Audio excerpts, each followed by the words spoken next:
Heto na! President Ferdinand Bongbong Marcos Jr. niyurakan ang pangalan sa United Kingdom. Mga taong Filipino immigrant sa ibang bansa, dinarag ang imahe ni Presidente Marcos para lamang kay Duterte. Hey! Nako mga kababayan ko, eto, panoorin nyo ang video na ito. Yan ang ginawa nila.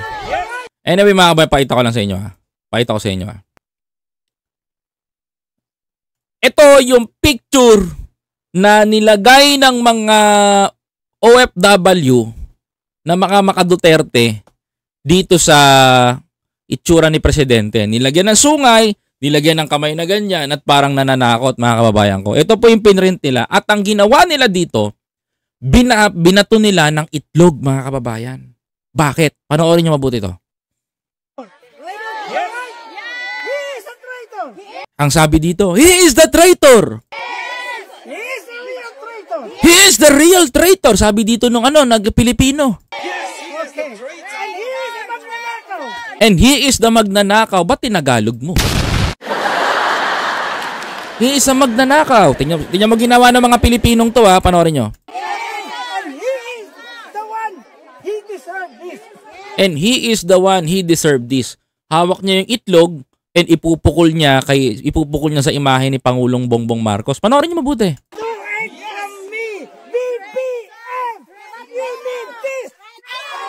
Grabe oh. Nakita nyo kung paano dinidemonize ng mga Duterte ang utak ng mga Pilipino. Kung bakit sila nagagalit ng ganyan mga kababayan ko. Panoorin niyo to. Nagbibisaya sila, naririnig nyo. Tulo. Tapos sabi nagmura pa, sabi papunta mo naman punta. Sabi ganun ng isang babae. Grabe oh. Tuwan-tuwa pa siya oh.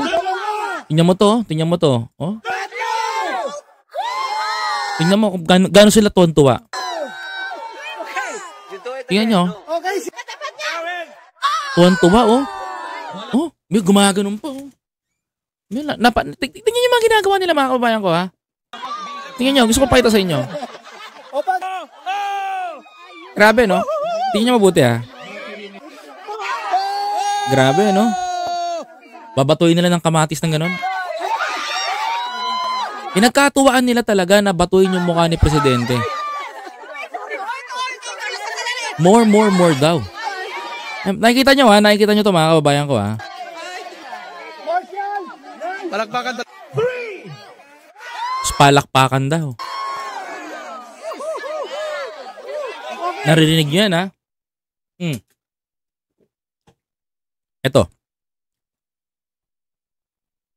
Mga kababayan ko. Gusto ko lang pakita sa kanila. No? Gusto ko lang pakita sa kanila to. Number one na gusto ko i-debunk dito. Pakinggan nyo mabuti ha. Para hindi na pamarisan. Baka mamaya maraming OFW makarinig eh. Pakinggan nyo mabuti. Sabi niya dito, si BBM daw ay traidor. Number one, paano naging traidor si Pangulong Bongbong Marcos? Because na pinakulong na si Duterte?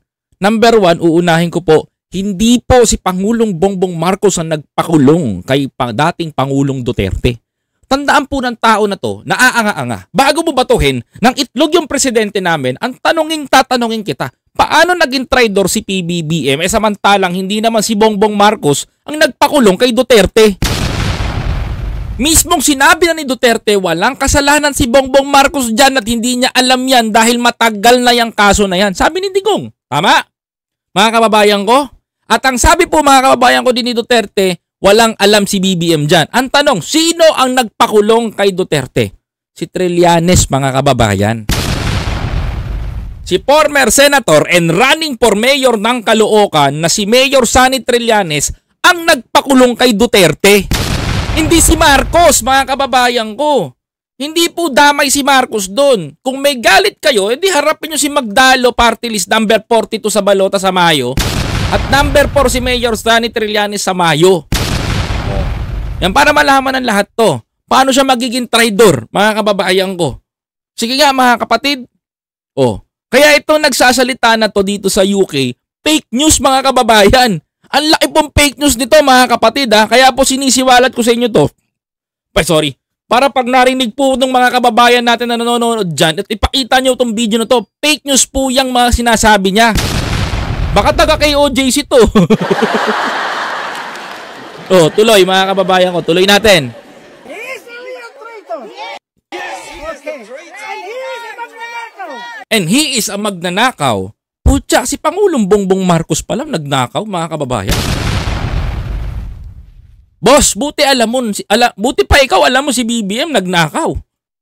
Kasi sa talang buhay ni Pangulong Bongbong Marcos sa 3 taon ni PBBM. Ito, pansinin niyo mabuti to mga kababayan ko. Sa 3 taon ni Pangulong Bongbong Marcos na namuno bilang makinig kayo, bilang presidente ng Pilipinas, si PBBM lang ang hindi nasangkot sa pagnanakaw.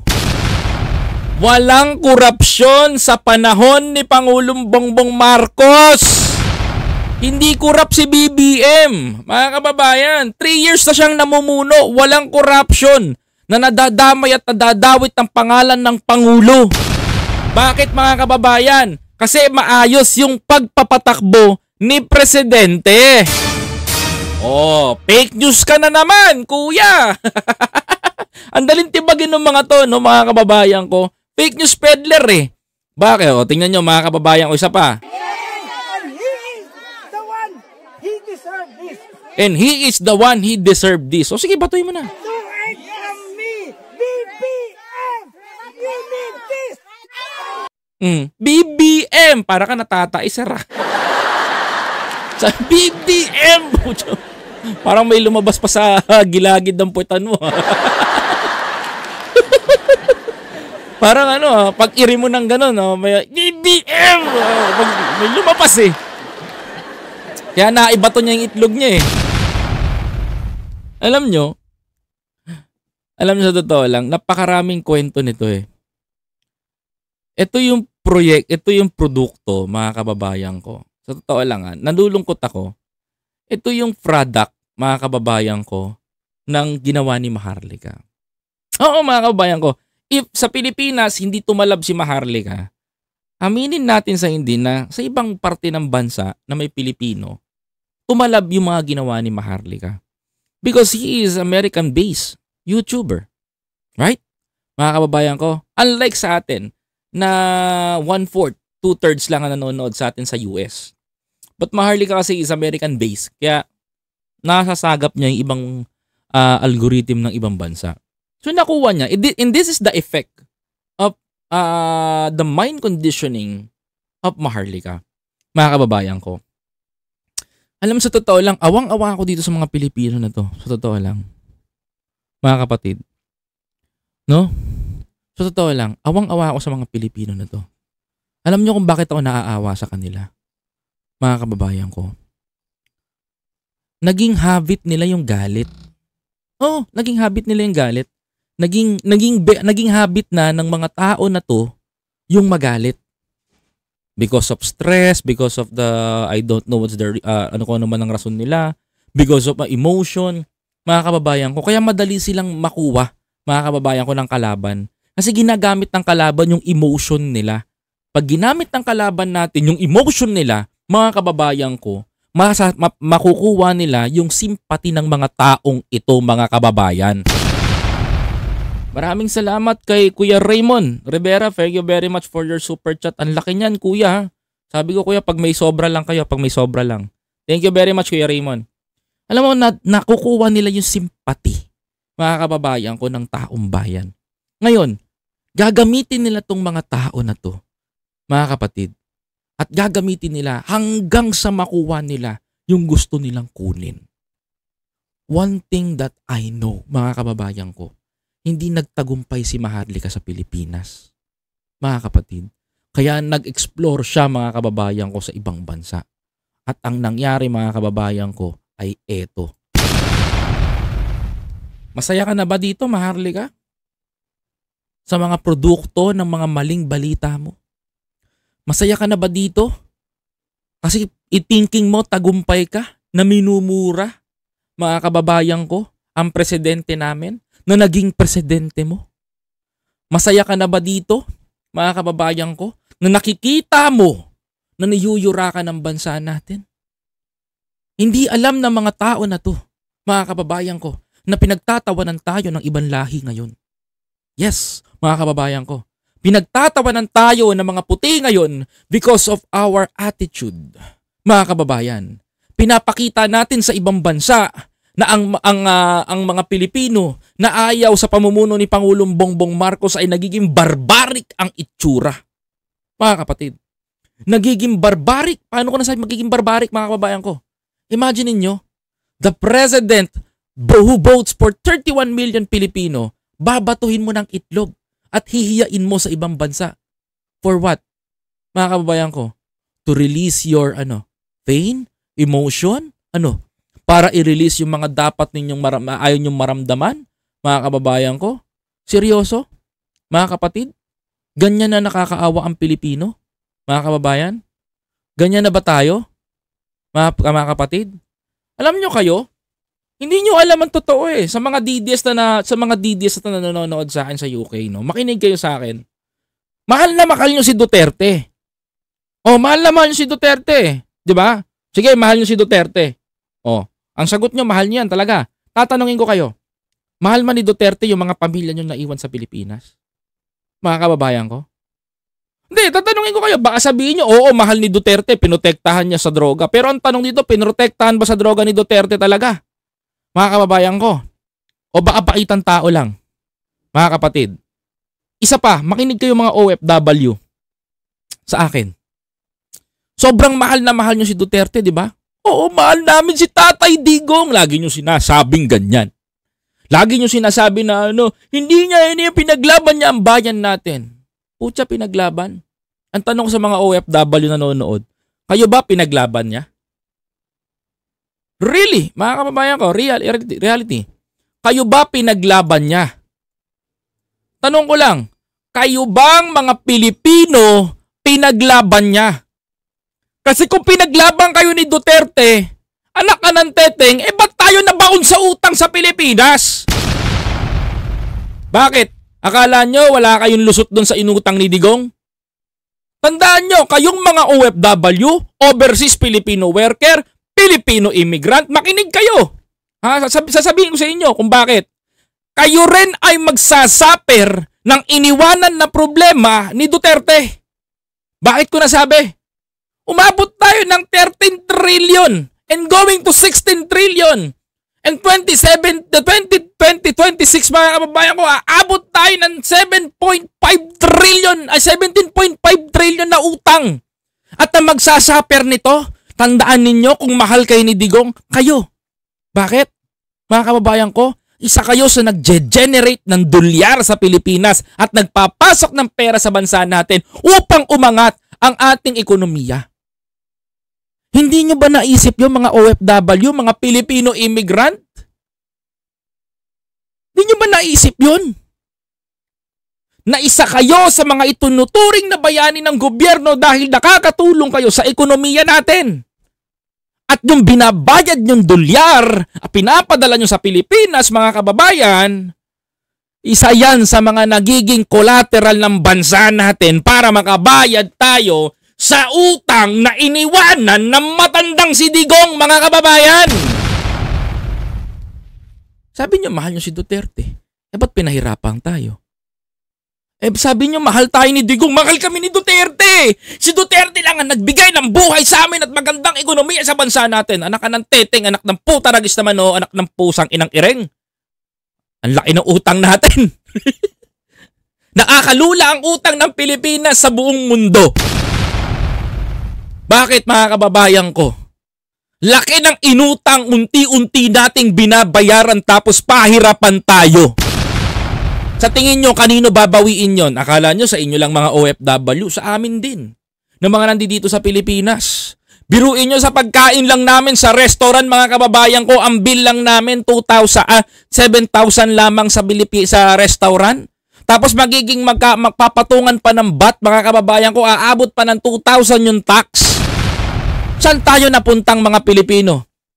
Yung binulsa na trilyon-trilyon pera nila Duterte, Mga kababayan, ano ang nangyayari? Tayong Pilipino ang nagsasaper niyan. Kaya paano sasabihin ng mga kababayan natin, you are a traitor! You are a magnanakaw! Anak ka ng teteng, sino ba na-involve sa pagnanakaw ng panahon ni Duterte? Di ba siya? Parmalis scam, mga kababayan ko, nakakakalimot kayo. Oh. Kaya hindi alam ng mga OFW ang nangyayari. Mga kababayan ko. Kaya ngayon mga kababayan ko, kung bakit ko kayo ni-encourage mag-like sa ating live stream? To inform the Filipino community outside Philippines, mga kababayan ko. Makita nila to, mga kapatid. And that is one of my reason, mga kababayan. Kita ninyo, mga kapatid, kung paano natin na i-deliver to sa masa? Paano natin na i-deliver to sa ibang bansa? At napakalakas ng ating salita, mga kababayan ko. I know, one of these days, yung mga tao na to magsisisi. Because mga kababayan ko, mga kapatid, after the 6 years term of our President Bongbong Marcos, mamimiss nila si BBM. Sasabihin nila tama si Bongbong, tama si BBM, tama ang ginawa ni Pangulong Bongbong Marcos. Excuse me. Dahil yung ginagawa ni BBM ngayon, dapat magpasalamat kayong mga DDS. Kasi yung problemang iniwan ng tatay nyo, si Bongbong ang sumalo. Si Bongbong ang nagbabayad ng utang, gumagawa ng paraan para kumita ang bansa natin, mayroon tayong pambayad sa utang na iniwan ni Duterte. Magpasalamat kayong mga DDS. Kaysa binabasagan nyo ng itlog si Pangulong Bongbong Marcos, di ba pwedeng pasalamatan nyo na lamang? Dahil yung inyong problemang mga pinangako ng tatay ninyo na si Digong, si Bongbong Marcos lamang ang nagpatupad ngayon? Tandaan nyo mga DDS, yung pinangako ni Duterte dito sa Pilipinas na subway, putang ina, hindi natapos. Tandaan nyo yan. Ninakawan ng budget, mga kapatid. Ang nangyari, si BBM ang nagtuloy lamang. Yung MRT, LRT connection dyan sa Commonwealth na hindi pinatuloy niya, hindi natapos ni Duterte dahil nakinatkong na yung budget, anak ka ng teteng, si BBM din na nagtuloy. Nakakahiya naman. Ilang tulay ang bumagsak ngayon sa Pilipinas matapos nung sa Isabela, mga kababayan ko. Ilang diki ang bumigay na hindi pinaayos ni Duterte. Ilang project ang mga bininbin ni Duterte na sinasabi niyang build project to under by Duterte administration. Anak ka ng teteng, 119, 12 lang ang natapos. Tapos yung 12, mga kababayan ko, PPP pa. Alam niyo ibig sabihin ng PPP, mga kababayan ko? PPP na naging build ni Duterte. Ang ibig sabihin ng PPP, Public-Private Partnership, ginawa ni Duterte, mga kababayan ko, build para matabunan yung ibig sabihin ng Private-Public Partnership. Ano yung private, mga kababayan ko? Pribadong kumpanya na isosyo sa gobyerno, ginawang sila ang pumondo ng proyekto ng gobyerno. Then after 30 years, saka lang mapupunta sa government natin yung mga project nila. Ano yung mga project na sinasabi ni Duterte, mga kabayan ko, na pinabuo niya? Dumadaan ka ba sa Skyway, biyahe ni Koy? Oo, araw-araw. Dumadaan ka ba sa ganito? Si Duterte nagpagawa niyan. Ulul, hindi ako maniniwala sa'yo. Ito. Hindi ako seryoso ko, hindi ako maniniwala. Kasi alam ko kung saan galing yan, mga yan. That is private-public partnership. If we say that is public-private partnership, mga kabayan ko, for example, San Miguel ang pumondo for 30 years, hawak nila yan. Saka lang makakakuha ang gobyerno ng komisyon after 30 years. Yan ang pinakamasakit na painggan. Trilyon-trilyon ng utang ng Pilipinas. Tapos ang mga proyekto, private pa ang gumastos. Tapos ang Pilipino ang nagsasaper ngayon dahil sa utang na yan. Diba?